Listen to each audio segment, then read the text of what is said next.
Om Shanti. Good morning. साकार मुरली 28 नवंबर 2023। बाबा का मीठा मीठा पत्र हम मीठे मीठे बच्चों के मीठे मंथन के लिए। मंथन शुरू करने से पहले सतयुग की बादशाही स्थापन करने वाले शिव बाबा की पवित्र किरणों के नीचे बैठ जाते हैं और अनुभव करते हैं कि मैं आत्मा, पवित्र स्वरूप आत्मा हूं, पवित्रता के सागर की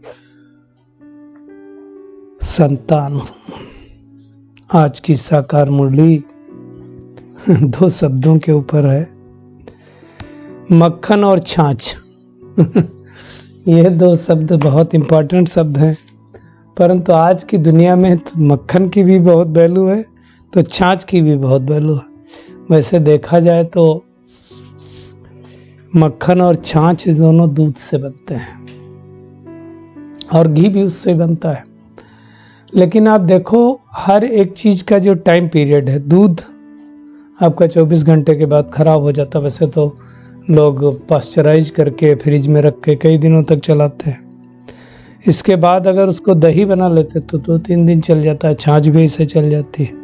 मक्खन मान लो 1 हफ्ता चल गया, और घी तो लोग सालों साल चलाते हैं। तो जो जितनी ज़्यादा उसको बिलोए, मतलब क्या कहा जाता है, मक्खन जो निकालते हैं, जो कीमती चीज़ अंदर से निकालते हैं, उसकी लाइफ स्पैन सबसे ज़्यादा होता है।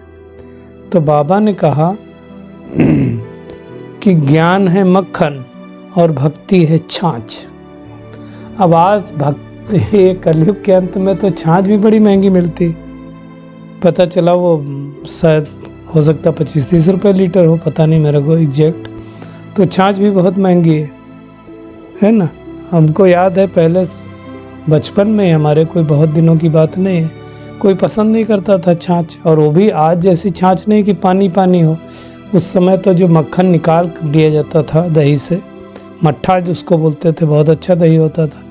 वो जो छाछ बचती थी, दही बचता था, उसको लोग पीते थे। तो उसको भी लोग नहीं पसंद करते थे। तो आजकल तो छाछ को पसंद करते हैं। भगवान हमें ज्ञान रूपी मक्खन देकर विश्व का मालिक बना देता है। तो सतयुग त्रेता हम मक्खन खाते हैं और द्वापर कलयुग छाछ पीते हैं। तो सच में आज छाछ ही मिलती है।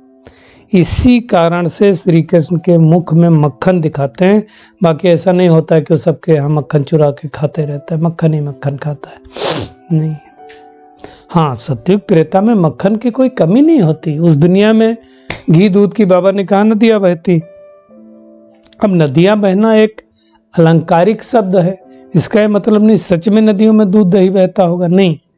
एबेंडेंट होता है, इसलिए कहा जाता है कि सतयुग में घी की नदियां बहती हैं। मतलब सतयुग त्रेता में भारत पूरा सुखी सॉल्वेंट रहता है। हीरे जवाहरों को महल होते हैं। अभी तो पूरा इंसॉल्वेंट हो गया। इसलिए बाबा ने कहा कि अभी भक्ति है छाछ। क्यों? भक्ति करने के बाद जो फल मिलता है हमको, कुछ अल्पकाल का मिलता है, बहुत ज़्यादा 1 जन्म का मिलता है ना। ज्ञान में चलने से हमें 21 जन्मों का मिलता है। इसलिए बाबा ने कहा कि ये है मक्खन और ये है छाछ। मक्खन करने से ताकत, मखाने से ताकत आती है। तो ज्ञान से ताकत तो आती है, परंतु ज्ञान को अच्छी तरह से समझना चाहिए, निश्चय बुद्धि बनना चाहिए। और बाबा ने आज कहा निश्चय बुद्धि जो बच्चे होंगे उनकी परख क्या होगी। वे जो समा है, समा कौन है? शिव बाबा। उस पर फिदा होने वाले सच्चे परवाने होंगे, फेरी लगाने वाले नहीं। आप देखो, जब कहीं लाइट बाहर जलती है तो जो पतंगे होते हैं, कुछ पतंगे क्या होता है, आते हैं और उस लाइट के चक्कर लगा करके चले जाते हैं। कुछ चक्कर लगाते रहते हैं और कुछ क्या होता है, उसके अंदर जा करके फिदा हो जाते हैं, जल मरते हैं। और बाबा ने कहा जो फिदा हो जाते हैं वही राजाई में आते हैं। फेरी जो लगाते हैं ना, आज आए कल नहीं आए, चक्कर क्या हो रहा है, वो सब प्रजा में चले जाते हैं। तो चेक करना है हमें, हम फिदा होने वाले परवाने हैं ये फेरी लगाने वाले हैं। इसलिए कहा जाता है धरत परिये धर्म न छोड़िए, रघुकुल रीति सदा चली आई, प्राण जाए पर वचन न जाई। तो कहा जाता है श्री राम जी जो थे उनके पूर्वज, पता नहीं कौन सा 39th और 49th पीढ़ी थी उनकी, ऐसा बताते हैं दुनिया में। तो वो रघुकुल थे उसके राजा, वहां से वो रीति चालू हुई कि प्राण जाए पर वचन न जाए। इसीलिए कहा जाता है श्री राम ने वनवास माँ को बोल के इसीलिए लिया था कि रघुकुल रीति है। तो जो निश्चय बुद्धि बच्चे हैं, जो प्रीत बुद्धि बच्चे हैं, वो देह सहित देह के सब धर्मों को भूलकर परमात्मा को याद करते हैं। अब हम उससे याद करते हैं, कितना निश्चय बुद्धि है। हमने तो देखा है कि अच्छे अच्छे बच्चे निश्चय बुद्धि नहीं है। निश्चय बुद्धि मतलब एक बाप दूसरा न कोई, तो वैसा हमें होना चाहिए। एक बाप के अलावा दूसरा कोई याद ना आना चाहिए, दूसरे किसी में विश्वास नहीं होना चाहिए। ठीक है, सबका अपना अपना पार्ट है ड्रामा अनुसार, है ना। कौन सब किसमें निश्चय होना चाहिए, परमात्मा कौन है, तो निराकार को कहा जाता है। उस निराकार परमात्मा ने हम आत्माओं को बैठ करके समझाया है। आत्मा मेल फीमेल नहीं होती है।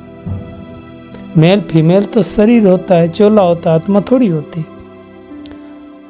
आत्मा इन ऑर्गन्स द्वारा ही एक शरीर लेती है, दूसरा छोड़ती है। कभी मेल का लेती है, कभी फीमेल का लेती है। दुनिया में कहते हैं भगवान रक्षक है भक्तों का।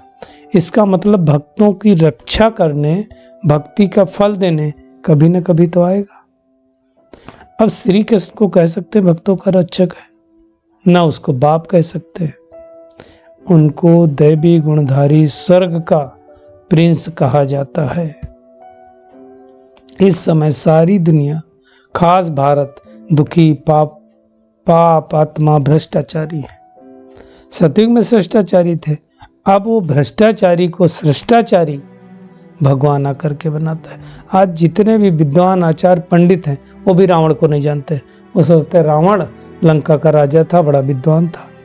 रावण जैसा बलशाली कोई नहीं, रावण जैसा ज्ञानी कोई नहीं बताते हैं, लेकिन रावण जैसा अहंकारी कोई नहीं, वो भी कहते हैं।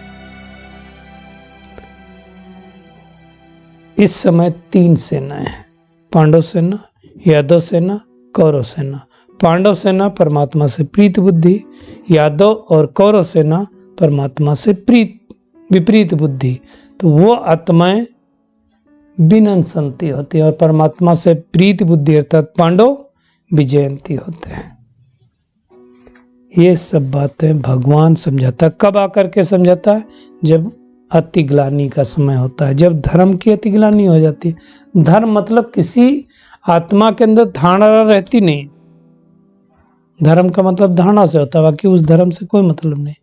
इसलिए गीता में लिखा है यदा यदा ही धर्मस्य ग्लानिर्भवति भारत अभ्युत्थानम धर्मस्य सजाम्यहम्। तो उस धर्म की स्थापना के लिए परमात्मा इस सृष्टि पर आता है और आकर के नरक को स्वर्ग बनाता है, अर्थात दैवी संप्रदाय श्रेष्ठाचारी बनाता है। विषय सागर है, उसको क्षीर सागर बनाता है।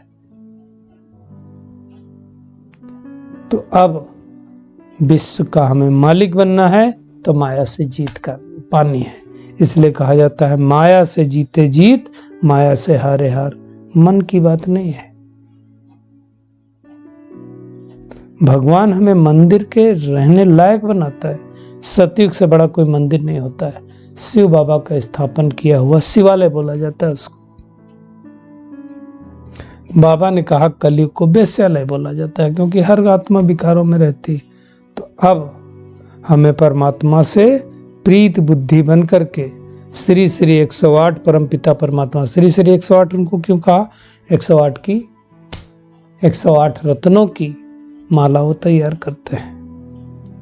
तो बाबा ने कहा जो भी अनेक धर्म है इस समय, सारे धर्म इस यज्ञ में स्वाहा हो जाने हैं।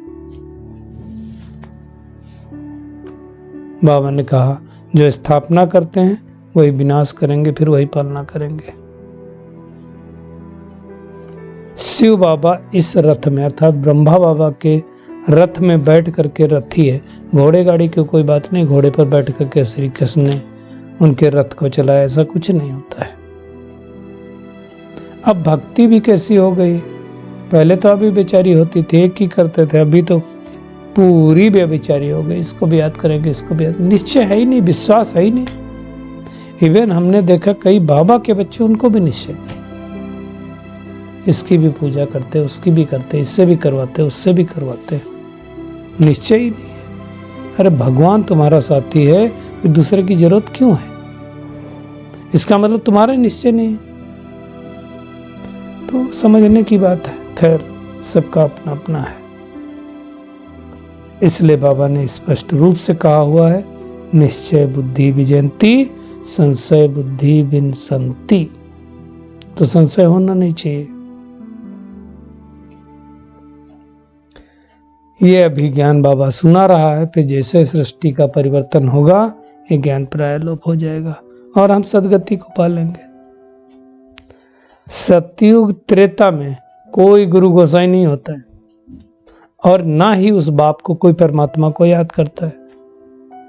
वहां तो फिर सब कुछ है, सुख है, शांति है, समृद्धि है, हेल्थ है, वेल्थ है, हैप्पीनेस, तो फिर क्या चाहिए?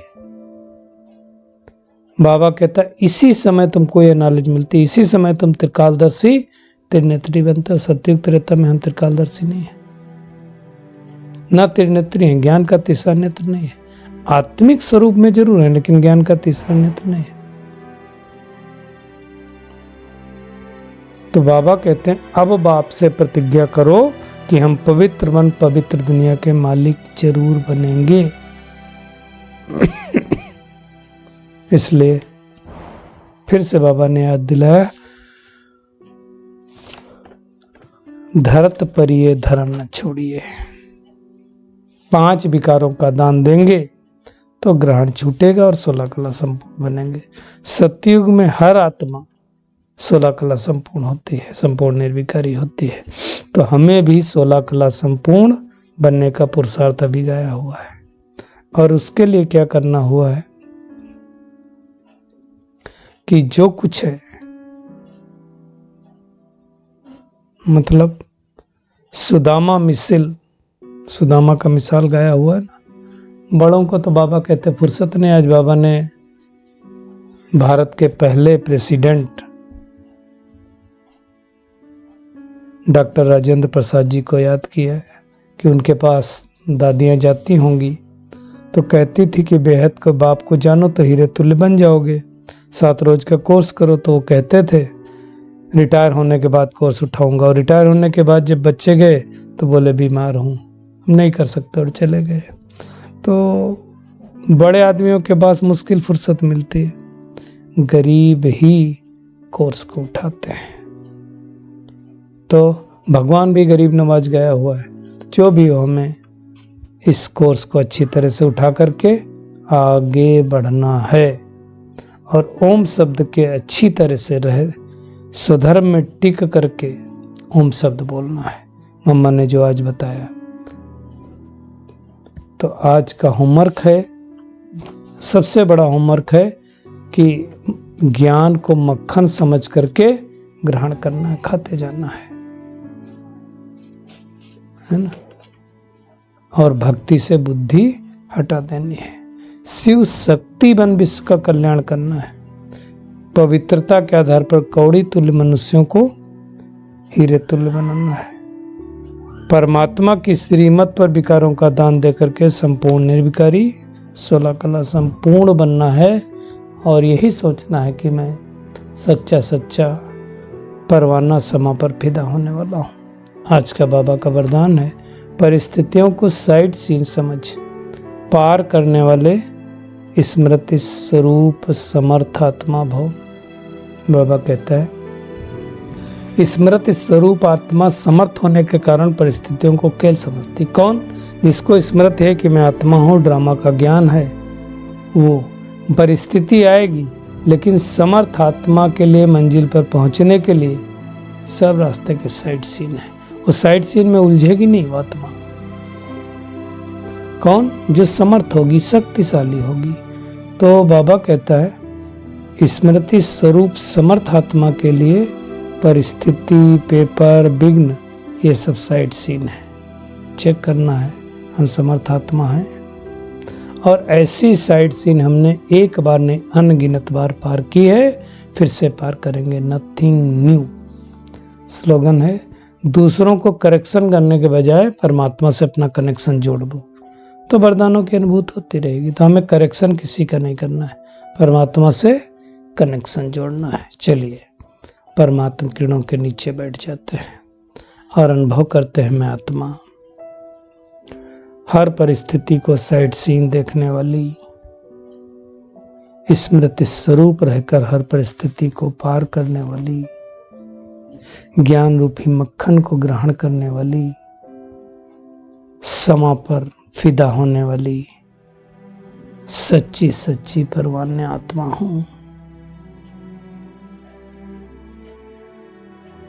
निश्चय बुद्धि, विजयंती बनने वाली, सत्युक्तता की बात सही लेने वाली, कोटों में कोई आत्मा हो। शुक्रिया मीठे प्यारे बाप दादा, शुक्रिया आप सभी का इस मीठे मंथन के लिए। ओम शांति।